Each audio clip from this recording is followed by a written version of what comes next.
cracks are showing in the AI story right now, and they're showing up in more places than anyone wants to admit. Because if this bubble pops, it doesn't just wipe out a handful of overpriced tech stocks, it drags the entire economy down with it like a row of dominoes. AI spending has been propping up a massive share of GDP growth this year, which means the more that spending depends on a handful of companies staying afloat, the more the entire system depends on a bet that might already be cracking. And here's exactly where those cracks are showing up. Start with the one that's already happened. Ford is rehiring hundreds of experienced engineers to fix quality problems that automated systems couldn't handle. IBM replaced hundreds of HR workers with AI agents, and Klarna, the Swedish fintech that bragged its chatbot could replace 700 human agents, watched customer satisfaction collapse and quietly started hiring people back. This isn't a handful of isolated stories either.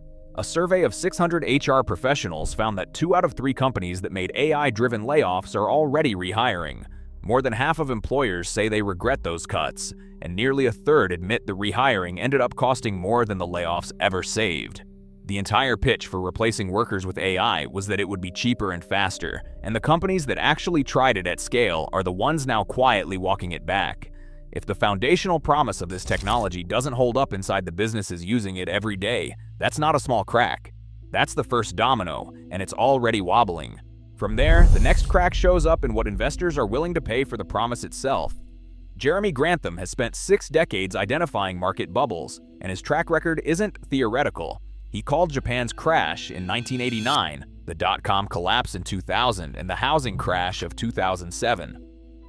Now he says AI has created the biggest investment bubble in American history, bigger than any of the ones he's already called correctly. His number isn't subtle either. He thinks a 70% decline in the stocks riding highest on AI hype wouldn't be shocking. And he's not talking about a routine correction. He's talking about the kind of collapse that takes decades to recover from. Grantham points to the market cap to GDP ratio, the same measure Warren Buffett once used as a warning sign, sitting at 235% today, far above the 200% Mark Buffett called playing with fire back in 1999. His argument is that the biggest bubbles always form around the most important ideas: railroads in the 1840s, the internet in 2000, and now AI. And in every case, the idea itself turned out to be real while the money poured into it got wiped out anyway. He points to Amazon as the clearest example, a company that eventually dominated retail but still lost 92% of its stock value when the dot-com bubble collapsed. And he thinks something similar is very likely for whichever AI giant ends up surviving this cycle. He's telling people to hold 0 US stocks right now, moving instead into international markets, bonds, and precious metals, which is about as blunt a signal as an 87-year-old investor with 6 decades of credibility can send.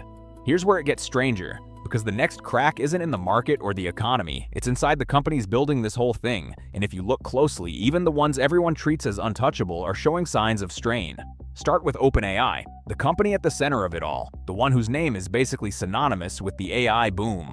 Behind the scenes this year, the picture has gotten darker and darker. A New Yorker investigation, built on more than 100 interviews and internal documents, revealed that OpenAI's own former chief scientist had quietly compiled roughly 70 pages documenting what he described as a consistent pattern of lying from Sam Altman, sent as disappearing messages because he was afraid of what would happen if anyone found them. The same reporting alleges the team responsible for keeping the most powerful AI safe was promised a fifth of the company's computing power and actually received almost none of it before being quietly disbanded. And that's just the internal stuff. On the legal side, OpenAI just walked out of a 3-week trial against Elon Musk, who accused Altman of essentially stealing a charity by turning a non-profit into one of the most valuable companies on Earth. Then, weeks later, the state of Florida became the first in the country to sue OpenAI and Altman directly, accusing them of ignoring safety warnings and putting children at risk to win the AI race. And there are now more than 20 lawsuits piling up around harms allegedly tied to ChatGPT. Underneath all of it sits the number that should stop everyone cold. The company lost more than $38 billion in a single year, and analysts have openly warned it could run out of cash by the middle of 2027. Even Anthropic, the company that built its entire brand on being the responsible, trustworthy one, hasn't been clean this year. It got caught quietly lowering the quality of its own AI to save on costs without telling users, then got into a standoff with the Pentagon serious enough that it was labeled a supply chain risk. When the company positioned as the careful one is fighting fires like this in public, It makes you wonder what's really happening inside the ones cutting corners with far less scrutiny. And the thread running through all of it is the same math problem. These companies are spending far more than they bring in, on a promise that keeps getting more expensive to keep. That's the kind of quiet strain that never looks like much, right up until the moment it's everything. Zoom out from AI specifically, and the next crack gets bigger and slower moving, but arguably more dangerous because it's not really about AI at all. It's about the debt sitting underneath the entire economy that AI spending has been propping up. Ray Dalio sat down with Bloomberg about a month ago and didn't hedge when asked directly if the US is already past the point of no return. His answer was blunt, saying we're past the point of no return, comparing debt service payments squeezing spending to plaque squeezing the flow of blood through an artery. He pointed to the US spending $7 trillion against only $5 trillion in revenue as the core imbalance driving everything else.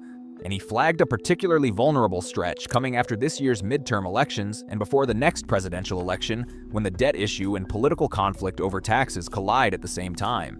Dalio was asked point blank whether the AI trade itself is a bubble that eventually bursts, and he said yes without qualifying it. He explained that every major technology bubble in history, Japan's in the late 1980s, 1929, and the 2000 .com crash follows the same mechanic. Wealth gets created on paper far faster than actual income, and at some point that wealth has to get converted into real money.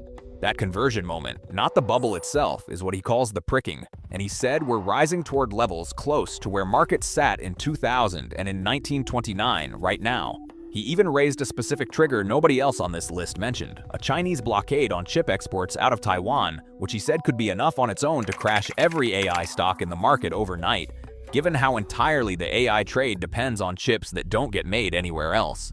Here's why that connects directly back to AI. If AI spending has genuinely been propping up a huge share of economic growth this year, and that spending slows down or stalls out around the same window Dalio is flagging for a debt reckoning, those two pressures don't happen in isolation from each other. They compound. Which brings it all to the question that ties every one of these cracks together. Peter Schiff isn't debating whether AI works, he's asking where the $1 trillion a year in spending is actually coming from, and what these companies would have done with that money if they weren't pouring it into computer equipment that he says will be obsolete within 5 or 6 years. His answer points to mass layoffs and investment that never happened elsewhere in the economy, all while consumer confidence sits at record lows even as Wall Street keeps celebrating new highs. He's called this a capital misallocation on a historic scale, the kind of spending that looks like transformation on a balance sheet but behaves like a hole being dug faster than anyone can see the bottom of it. Schiff has gone further than that too, warning that the US could be headed toward a financial crisis worse than 2008, this time driven by the dollar and the debt rather than housing, with national debt crossing $39 trillion and interest payments now exceeding what the country spends on defense.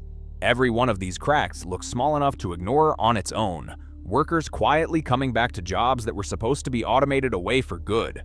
A veteran bubble caller with a track record nobody can dismiss, putting a number on how far this could fall.